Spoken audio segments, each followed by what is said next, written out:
এই যে এখানে বাথরুমের একটা গরম, একটা ঠান্ডা, একটা হট, একটা কোল্ড।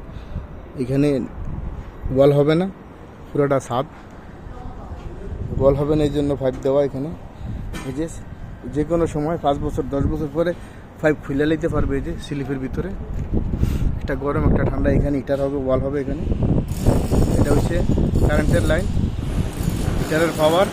আর এগুলো হচ্ছে ঠান্ডা পানি। এখানে পরে দেওয়াল হবে এখানে। কালকে ইলেকট্রিক পাইপ বিছিয়েছে।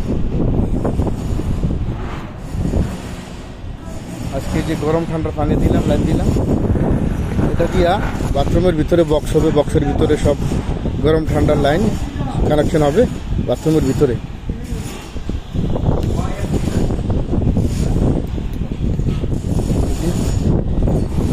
কালকে দেখাইলাম, এটা জোসফ্যানের ফ্যান, জোসফ্যানের লাইন। আর এটা হচ্ছে এসির লাইন, এসির লাইন। সবগুলি লাইট ফ্যান সব এখানে। ডিবি ওইখানে, ডিবি ভিতরে।